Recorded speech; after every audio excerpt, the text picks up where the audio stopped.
Bonjour, Nathalie Sahuc pour le podcast Comme et Projets, le podcast qui veut vous aider à bien communiquer sur les projets qui vous tiennent à cœur.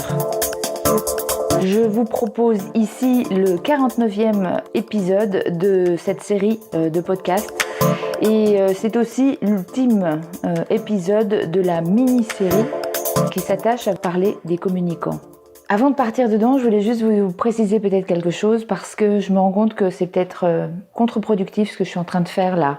Quand je vous parle des caractéristiques d'un communicant ou d'un DIRCOM, l'idée c'est surtout pas de porter des jugements pour celles et ceux qui effectuent ce job et qui ne se reconnaîtraient pas dans ce que je dis.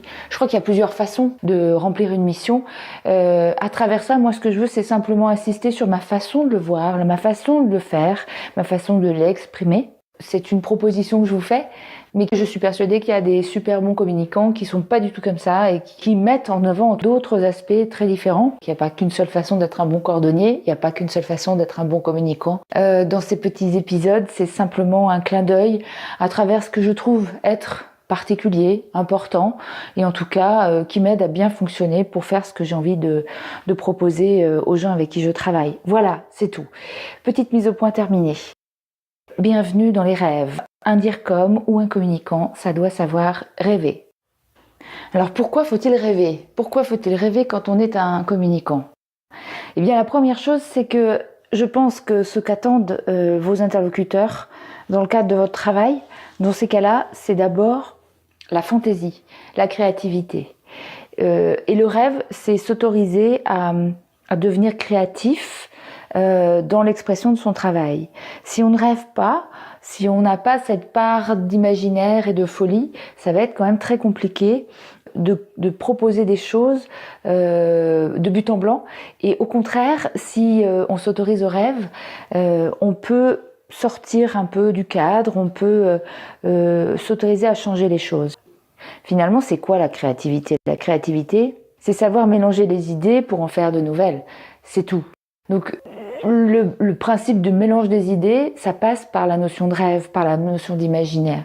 Et donc, si on n'imagine pas, si on pense pas, si on pose pas les choses quelque part en acceptant qu'elles travaillent dans son inconscient, on va faire du moins bon travail. Même pour élaborer une stratégie, je dirais même surtout pour élaborer une stratégie, la part de rêve est super importante pour se projeter, pour confronter des choses qui n'auraient pas dû l'être et pour arriver à finalement toucher réellement les aspects les plus précis, les plus inexplorés, les dimensions peut-être laissées de côté et qui pourront permettre de repartir ou de développer des axes qui n'ont pas été jusque-là.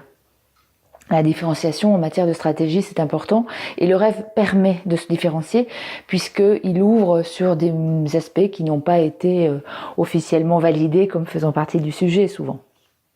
Donc mélanger des idées, s'inspirer de ce qu'on a vu, de ce qu'on a apprécié, de ce qu'on a ressenti, en mettant tous les sens en éveil, ça fait partie des processus de créativité qui sont très utiles pour le communicant, même si il va avoir un deuxième travail qui sera beaucoup plus rationnel et plus objectif par rapport à une situation, un contexte, un marché, une concurrence et des publics. Alors oui, le communicant doit rêver. Deuxième aspect, je pense que derrière cette notion de rêve, ce à quoi je veux faire référence, c'est l'esthétique. Le beau, sous toutes ses formes. Je parle du visuel, du son, des mots, du design, de l'invention des formes, de la situation, enfin il y a énormément de choses que l'on peut trouver esthétiques parce que équilibrées, parce que harmonieuses et je pense qu'un bon communicant va aller vers du beau, au sens profond de l'esthétique et de tout ce qu'il y a derrière. Moi il y a des choses que je trouve belles et ce sont des systèmes, par exemple il y a des systèmes d'organisation, de dynamique, en harmonie avec le projet, avec les hommes, avec les intentions, et que c'est des systèmes qui permettent aux uns et aux autres d'apporter le meilleur d'eux-mêmes dans un projet, par exemple. Voilà une forme d'esthétique un peu pas hors norme, mais en tout cas, c'est peut-être une définition en tout cas un peu plus originale, inattendue, mais pour moi ça fait partie du beau, très clairement. Et je pense qu'un communicant aspire à une forme de beauté. Et puis, il y a une troisième dimension du rêve qui me semble être super importante, c'est garder son âme d'enfant. Je crois que nous devons tous cultiver notre âme d'enfant pour avoir une interprétation peut-être plus candide, plus poétique, mais peut-être aussi plus vraie des situations. C'est probablement une bonne manière de maintenir une dimension artistique dans cette vie qui n'est pas toujours très facile ou très bucolique. Je pense que le communicant peut avoir un rôle avec l'ensemble des acteurs pour permettre d'aller vers la dimension de l'émotion, du ressenti, pour que les gens soient plus en lien, plus en connexion avec leur façon de vivre les choses. À chaque fois qu'on peut mettre un peu d'âme d'enfant dans nos démarches, on aide les gens à être mieux connectés et à être en phase avec le meilleur d'eux-mêmes et ce qu'ils ont de plus pur finalement. Donc rêver, c'est aussi revendiquer cette part d'âme d'enfant que l'on peut cultiver et faire prospérer, et en tout cas que l'on peut aussi solliciter dans des circonstances beaucoup plus dures. Il y a quelqu'un dans ma famille, c'est une personne qui est très très douée.